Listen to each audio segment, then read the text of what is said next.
Alright, this one is wild, folks. Just letting you know, straight out the gate. I'm not even gonna waste any time, so let's just get into why I think the Primordial one doesn't have just 4 shades, but 72. You heard me right. 72 shades, huh? Why in the world would I think the Primordial one has 72 shades? Well, the answer lies in the Ars Goetia. For those of you who might be unaware of the Ars Goetia, it is one of the 5 books in the Lesser Key of Solomon, a grimoire containing the names and descriptions of 72 demonic spirits once bound by King Solomon to perform works on God's behalf. And yeah, this is basically where the number 72 comes from, as I posit that the Primordial One's shades are actually these 72 demons. We have many of these demons in the game, most notably the Archons. Venti's demon name is Barbados, a Duke of Hell in the Ars Goetia who has 4 companion kings by his side. 4 shades, anyone? He can see into the past and the future, and can lead people to treasure. Does any of this sound familiar? Following Venti, we have Zhongli, whose demon name is Morax, then A and Makoto, whose demon names are Baal and Beelzebul, respectively. Nahida is Buer, Farina is Focalor, and that's not to mention the other gods we've heard of in the game. Istaroth, the Shade of Time, is parallel to Astaroth from the Goetia. Urabashi, the little snack guy that A killed, is parallel to Oribas. King Deshret's demon name is Amun, which comes from the name Amon. Guoba's demon name is Marcosius. Andreas, the weekly boss, comes from the name Andras. Guizhang is Hagenti. Decarabian is Decarabia, and people speculate that Vanessa is even a part of this legion of demons, having the demon name Vasago. As you can see, there are a lot of gods corresponding to a lot of demon names. I think that it would be a little weird for Genshin, a game so wrapped up in detail, to be wishy-washy when it comes to the number of gods with demon names. So I believe that in total, Teyvat, in its entire history, has had 72 gods. Okay, I see you there. You're still skeptical. Fine, I just named 14 demon names, and doing the math, there are 58 demons yet to be named. That's where things get fun. We get to speculate about who in the story could feasibly have a demon name. We can even assign some names while we're at it.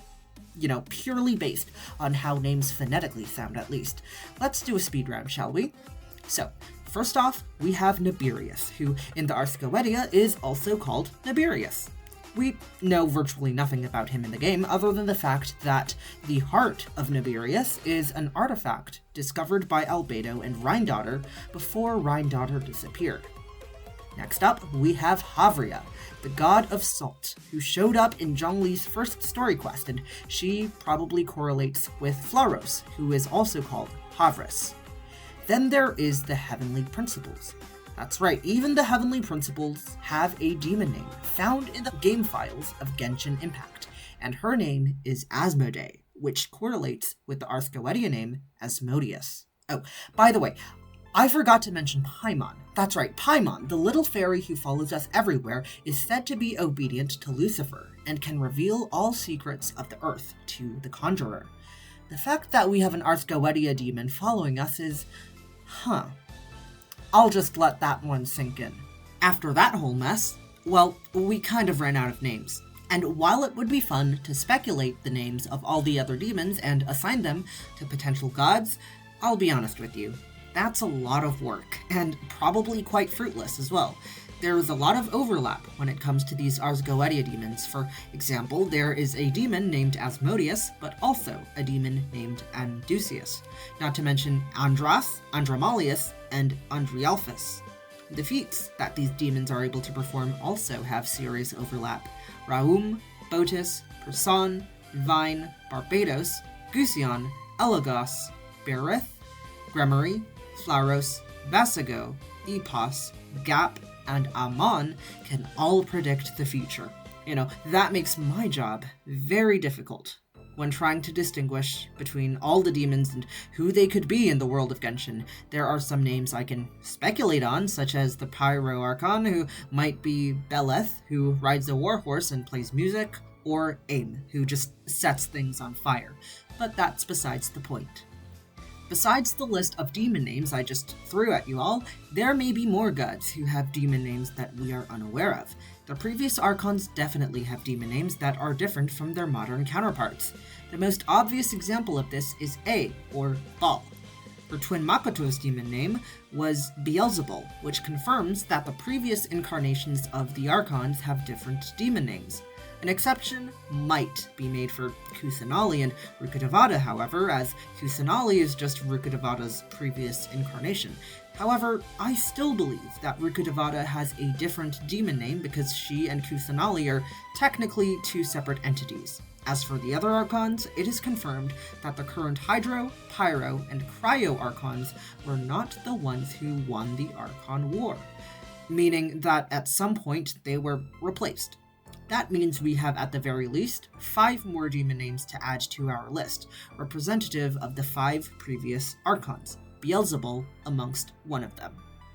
If you all have been counting, which I haven't, we are nowhere close to the 72 gods I proposed at the beginning of this video. Well, that is to say, there are probably many more gods we don't even know about in the game just yet.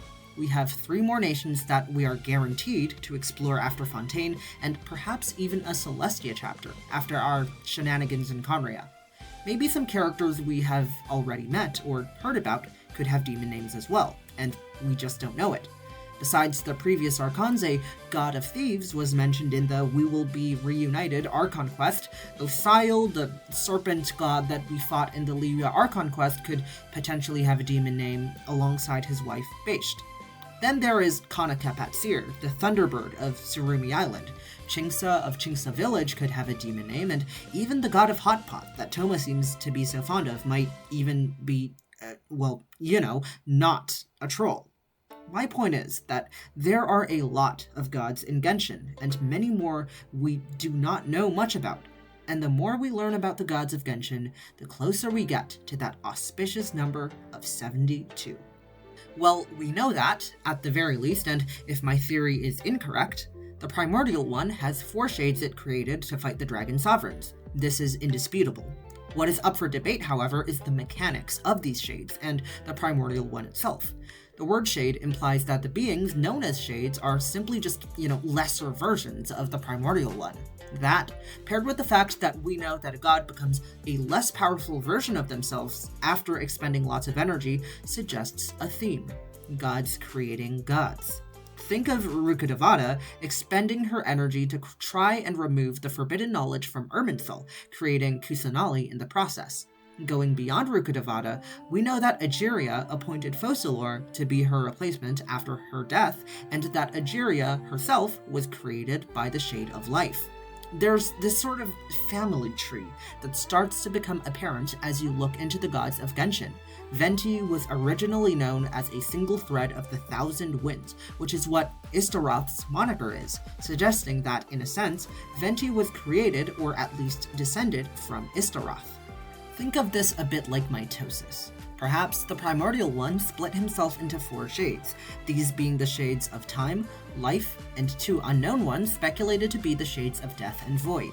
Unlike mitosis, these shades and the subsequent gods were all quite different from each other, but clearly energy was needed for this process. Perhaps these shades went on to create gods of their own. I say perhaps, but it is confirmed that Egeria was created by the Shade of Life, and Venti is speculated to be related to the Shade of Time. Thus there is this family tree of gods, if you will. We don't know the origin stories of basically any of the really old gods in Teyvat. Morax's dissension is shrouded in mystery, so is Rukkhadevata's. A sacrificed her body so her twin Makoto could ascend, and later when Makoto died, A created not 1 but 2 puppets after Makoto's likeness. These gods came from somewhere, and we have all these instances in the game of gods making other gods. And when you follow this trail upwards, it all leads to the Primordial One. What if every god is just a fragment of the power of the Primordial One? A fragment of the power it gave to its shades, which they in turn gave to the lesser gods. This power all spread out, all whittled down. Until, we see in present day that the heavenly principles are asleep. Perhaps they've expended too much of their power to create too many gods. 72 of them. Well, this theory actually has some pretty compelling implications. Remember how Egeria was punished and locked up for creating human life out of the Oceanids? Well, what if the Heavenly Principles only reacted that harshly because they themselves knew the dangers of creating life? What if the Heavenly Principles know that the creation of life is intrinsically linked with the dilution of energy and power and wished for the wandering heart of the primordial fee Egeria to stop before she dilutes the power even further or, God forbid, create another demon god? And she did.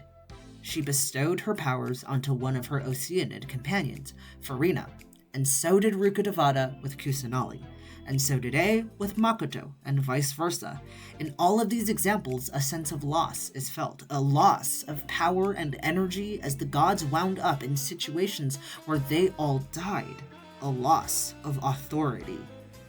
The gods of this world being sullied in one way or another. Some pretty wild speculation, but I believe it to be plausible. Why would creating life be so egregious a sin in the eyes of Celestia? Perhaps they know firsthand how messy of a business it is.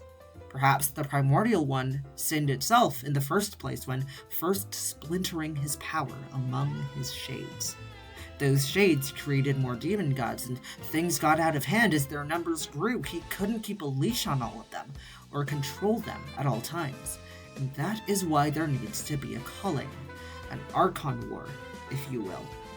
Perhaps the Archon War was just a way for the Primordial One to regain some control over Teyvat, as the gods that it and its shades created had too much free reign to do whatever they want. Perhaps the gods started rebelling against the Primordial One, and perhaps this event could be tied in with the second who came. After realizing that the Shades and the Demon Gods had the capacity to betray it, I'm proposing that the Primordial One make the gods fight to the death, and grant Gnosis to the victors, not as prizes, but rather as a means of surveilling Teyvat through the Archons. But the Heavenly Principles is MIA right now. We get confirmation of this through the bedtime story Archon Quest. So how do they wake up, so to speak? If the Heavenly Principles is currently in too weak of a state to even punish Fontaine for brazenly defying the laws of Teyvat by destroying a divine throne, what event would make the Heavenly Principles rouse? Well, in Genshin Impact, it is stated that gods never truly die. Xiao's character story states that while a god's consciousness might disappear, their power and hatred and their essence lives on, like poison infecting the land. So we have all these dead gods whose hatred and emotions are ravaging the land, and then we have the gods who are still alive, the Archons. What if, say, all of that divine energy were to come together? If we are to unite the whole of Teyvat near the end of the story against Celestia, meaning all of the Archons, could we feasibly obtain the remnants of the fallen gods as well? All 72 demon gods gathered together. What if that is what must happen in order to awake the Heavenly Principles, putting back together its constituent parts by gathering all the demon gods, one conglomerate god? How we might do this, or if it might even happen, is up for debate, but the concept surrounding godhood, and specifically the creation of gods of Genshin Impact, always intrigued me. I believe that this theory answers a lot of my questions. The Primordial One has split itself into 72 fragments, like Voldemort did with the Horcruxes, and just like the Horcruxes, the more the Primordial One has, the closer it is to true divinity. Look at all our Archon friends. Look at Paimon. Look at the impact that the death of gods has had on the world of Teyvat. Are they the remnants of the Primordial One?